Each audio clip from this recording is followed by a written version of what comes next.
extra, extra, read all about it. Freebies, horde now! Was that a little too much, Gary? Let's just keep it going. I'm in a wild mood right now, y'all, and hopefully you guys are too. Welcome to Arnold Holland News, only news you ever need because you have another choice. And the good thing is today we have three aspects of Arnold Holland News. You have the news, Arnold Holland data mines, and Arnold Holland rumors. So much stuff that we got to break down today, y'all. A lot of questions because of the stuff leading up to is Relic 10 on the way. We're going to talk a bit about that. But more importantly, guys, please horde now. There are so many big things for free to play and unfortunately some for pay to play that are going to give a ton of free Relic 9 materials and whatnot, and also the free 7-star characters. And that was huge. My free to play account absolutely loved my free towels and I got. Let's talk all about it, y'all. We got so much to break down today. I'm a little loopy right now. When I was gone on my little trip, let's just say my house turned into a freaking jungle. There's Kyler right there, barely consider. He's happy. He likes to roll around, hide in it. But nonetheless, I feel like, you know, it looks like the house is an abandoned jungle. And I've been spending the past day and a half wrestling with it. So apologies for the Scout Trip review not getting out yet. I had to kind of take care of this, and it's been an absolute mess. Shout out to my homeowners. Shout out to my landscapers out there.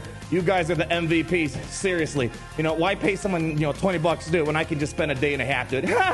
Great logic on my part. Anyways, let's get into the news section that we got here today. The stuff that's actually confirmed by the developers over at Star Wars Galaxy of Heroes. Extra, extra, read all about it. So, there's a lot of free Nisa, Captain Rex shard, and a lot of Relic 9 materials being given out there, and of course the 7-star characters for free. So there's gonna be some additive drops. So if you do not have Princess Nisa or Captain Rex, both required for Galactic Leia Organa, and across the board, most are saying, wow, this is actually fairly nice, especially if you already got like Jabba, Master Luke, Jedi Knight Luke.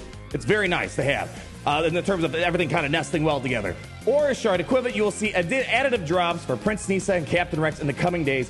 There will be 6 nodes for each character for you to farm on. It's going to be starting on August 19th, 2023. So if you're someone that needs a lot of those shards, maybe you're rushing for Leia, trying to get as far as you can free to play, the biggest grind point for Leia, truthfully, is just the marquee characters. And that's kind of a short-term problem. In the long run, they'll be a lot easier to farm down the road. So this is going to help people that want to try to get the Leia as early as possible. And furthermore, this is not a drill. There'll be Droid Brains dropping from 4 Cantina nodes from August 19th through August 23rd. However, this is where the unfortunate thing comes in. To access these drops, you have to have either Princess Nisa or Captain Rex at 7 stars. So I guess kind of sucks in that regard. Most do not have a 7-star Nisa, 7-star Captain Rex. This is kind of a big deal. I don't know what the drop rates are going to be. We're going to have to wait and see. They could be very good. They could be very bad.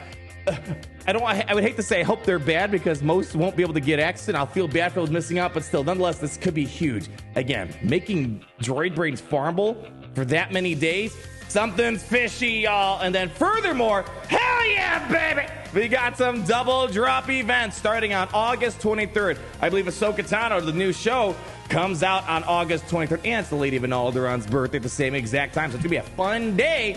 So this is all starting on August 23rd for the double drop events for Light Side, Dark Side, Cantina battles, Fleet battles. Absolutely banger-rific. And it looks like I'm double checking here, so that starts on 8/23rd. So unfortunately, it looks like you can't have the additive drops and the double drops at the same exact time. Sad face here. So start hoarding your energy. It's 8/23 is about a week away here, so try to keep as much as you can in the bank because you're going to want to bank big time and cash in and all the good stuff happening here.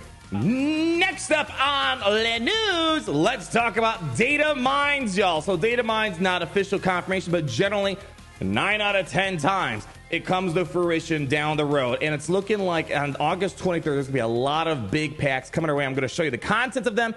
They're going to be shard shop currency purchasable, which overall, not very hard to get shard shop currency with all your leftover character shards and blueprints that you're acquiring. Or, like we did a while ago, do some Bronzium pack openings, find yourself an auto clicker, use blue stacks, or you might have hot utils. Start opening up those Bronzium packs, man. A lot of shard shop currency you might be sleeping on, help you through normal grind. But in this circumstance, we have this special trove pack, which is, we had this a while ago, a free 7-star character. You can guarantee I'm going to be doing this on my free-to-play account. Again, we're going to show you the contents, but I got Mother Talzin last time. You know, it was all right. I started getting extra Zeta materials when the Night Sister event comes around, so that's not bad. You know, I'll take what I can get. And furthermore, we have an Astromech pack, but we're going to show that there's a limited time offer containing high value content. Each offer guarantees 1 Zeta ability material with a chance for an Omicron and Droid range. We're going to show you that. And also, it looks like when you take a look at all these packs, there's also a new player pack coming for $0. Apparently, so I'm not sure what that's going to have, but one of the biggest grinds in this game is getting to level 85. I'm sorry, it is what it is. That's one of the incentives of buying the Hyperdrive bundle, but maybe this is going to help out. There have been some other free packs in the past that we've shown where new players can just try to supercharge their XP for free with these packs. They really want to try to get people up and running a little bit more. So let's go actually look at the contents of all this stuff here. So here's the 2 packs right here. This is just data mine that the data miners from SWH events put together. Again, link down below. One of the best resources out there that interact with other people in our community. And furthermore, you get these data mines too early in advance. So we have our special Astromech pack and the special Trove pack. 5,000 shard shop currency, which it can be bought multiple times, as I'll show you. This is only a one-time thing. And again, getting a free it's basically free. 7-star character, yeah, you have to sacrifice some gear, but nonetheless, this is a huge. If you can get a 7-star, we're going to show the requirements. If we can get a 7-star, some of the recent characters, kind of a big deal, especially the non-accelerated characters. So let's take a look at it. So here is our special Astromech pack. Now, unfortunately, it's not all. You don't get everything you see here, sort of, not really. Let's go show you. Card 1, you're guaranteed to get at least 1 Zeta ability. Card 2, this is where you start getting chances at stuff. Card 2 gives you a 45% chance for 1 Omega material, 30% chance for 3 Omega materials, 20% for 5 Omega materials, and 5% chance for 1 Omicron material. So I hate when they do these packs because at a glance, it looks like you're getting everything. It's not quite that way. So your second pack you're going to get is going to be one of these 2 guys here, not all of the above. Going down the list a bit more, there's going to be a third card in this, where card 3 will give you an equal chance to pick up 5 Droid brains, right down here, or the 5 Gurdra keypads, right up there. Some high-level material right there. We're going to talk about this in a moment. Why are they giving so many of these out? You can buy this 5 times, y'all. So 5 times 5, 25,000 shard shop currency. Kind of hefty, shard shop currency purchase, but if you open up bronze packs, you have a lot sitting around, you have tons of Galactic War Squadron currency, start doing it now. Every day, I know it's a pain going through and try to spend all that currency, but start doing it now. Get your as much shard shop currency, hoard it up.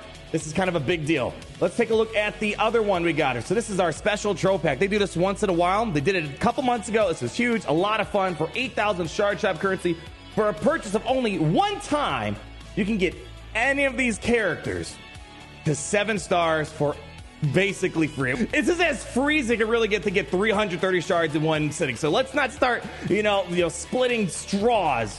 Is that the saying? It's my brain's fried right now a little bit in the sun for 12 hours. I've touched way too much grass in the past 2 weeks. It's probably unnatural. But look at this. It goes up all the way to pretty much pre-Jedi Knight Cal Kestis requirements. So we got Tuskens. You have Dr. After requirements baked in here. You got Grand Inquisitor stuff and a variety of other stuff. Getting a Zori, that's not bad. I would take a free Zori if I got the opportunity. You might be chasing after Star Killer.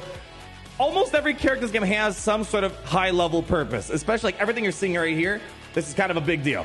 Take a look at the rest. Here's the other stuff. We're not going to go too much in depth, but you can kind of get the drill. Basically, everything up to pre-Jedi Knight Cal Kestis that isn't a legendary, you can find in here, and you might have that chance to get a 7-star character for free that you don't have that might be useful, or you might get something that's lesser desired, So it's kind of the ultimate wheel of fail, so I can guarantee you we're going to be doing that later on myself. So we have one more thing. We're going to talk about rumors in a moment, but I want to kind of pause before we get too far ahead of ourselves and start talking about why are they opening up the faucet a lot on these Relic 9 materials. For example, we have this that's in the data mine. So again, 90% chance is going to happen. That's my official math that I've done off the top of my head. But most time data mines come to fruition.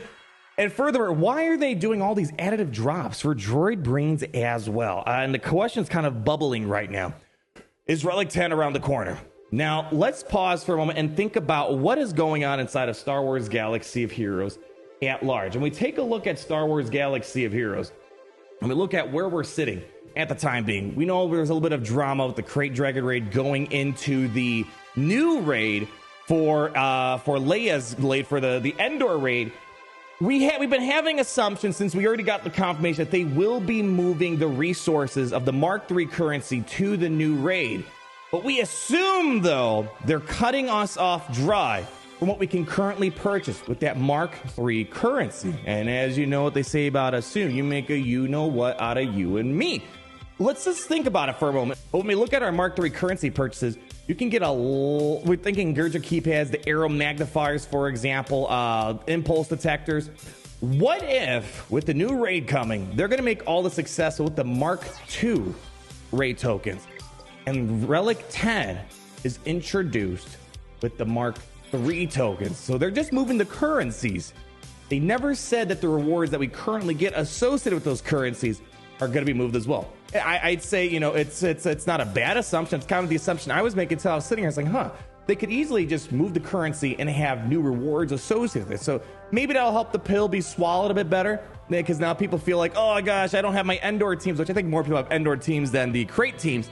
I'm completely screwed on Relic 8. Maybe not. Maybe not.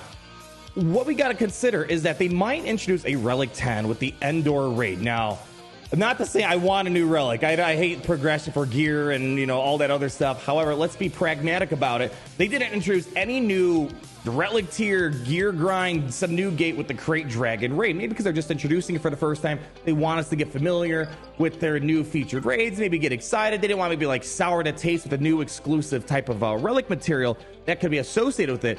But maybe with this new raid, they might be implementing some sort of new Relic 10 with it to kind of incentivize you to move into that Endor raid. So I'm just kind of want to throw it out there. That could be something that's on the radar for Capital Games. This part is speculation. We have no indication of Relic 10 through rumors or leaks and stuff like that. Just looking at the situation here, almost every raid except the Crate Dragon has introduced some sort of gate. So I don't know. You guys let me know. I mean, it just seems all of a sudden weird that they're making it so accessible. You get Crate Dragon raid rewards and also Territory War rewards, and now Shard Shop currency additive drop. Something smells fishy out there. Speaking of fishy, let's talk about Leviathan. Oh my gosh. The worst release in Galaxy of Heroes history. Man, they botched this up, hyping it up for months, saying all these hyperbolic statements, and it came out pretty much like pretty garbage compared to Executor and Profundity. Well, then we know they did a part one. It was mostly just fixing bugs, and I was able to auto pretty much everything on Office with the 7-star Leviathan. However, it's not really still all that great compared to Profundity and the Executor on defense. So I just want to... I'm categorizing this as rumors, and I'm not even sure. I'm just hearing things. It's not like the usual rumors like, oh yeah, this is totally going to happen. So I'm going to just say take this part with a grain of salt. But there is some indication that they are still working on some Leviathan stuff. When I was gone on my trip on August 10th, they made an announcement. There's a lot of discrepancies for Profundity versus Leviathan, which, if you guys don't know, Profundity can basically 3-man a whole Leviathan fleet. Kind of trash. And also there was a very specific Chimera lineup that utilized the Scythe up against Leviathan. I wasn't so concerned about that, because if I use Scythe with Chimera, then I don't have Chimera for Executor. For me, my go-to has been, let's just use Negotiator Holdo up against Leviathan. So they are working on something. They're looking into these discrepancies. It's just the fact of the matter is, I know there's some people that like try to defend this. It's just not as good as Profundity and Executor as it stands, and it's just not living up to the requirements. Relic 9s, 2 Relic 9s, 2 Conquest units, and all the hype that Siege has been building upon it. I feel really bad for those that did spend all the money and resource to get it right away. You're not really getting any dividends out of it. The Leviathan that is right now. So the rumor is on the street. Long story short, end of the line is that they are looking at these matchups, but they're making this basically a super meta fleet. Well, you know how this is. Fool me once, shame on you. Fool me twice, in the wise words of George W. Bush. You fooled me once, you can't fool me again. We'll wait and see when all this stuff comes out. If it truly is going to be a super meta fleet, it's great on offense now, but on defense, it's not really cutting it. It just doesn't justify the resources. And I think CG recognizes that big screw up here. So keep your eyes peeled. Leviathan event should be coming back around. So I can't believe it's coming back almost a second time, and the fleet hasn't been working. It hasn't been living up to expectations. Man, what a bad release. But anyways, that's going to wrap it up here at Arnold Holonet News. Sorry if I'm like all over the place. I feel completely wild right now. I love it, just like I love you guys. Leave that like, comment down below. Let me know your thoughts down below. How are you feeling about all this stuff? Do you think there's a Relic 10 coming? Are you going to start hoarding your Shard Shop currency? Do you buy the rumor that they are going to actually make Leviathan a super meta fleet? Rumors aside, I just can't imagine they're going to leave it the way as is. if someone's asking what fleet should I go for, I'd say Executor for funny. I don't know why you would go for Leviathan right now. So yeah, if you've been sad about Leviathan, I don't know if you got to be sad much longer, because around here you don't want to be sad, because we always say no matter what we're doing is that it's creativity. Whoa, coming a little strong in the Empire today.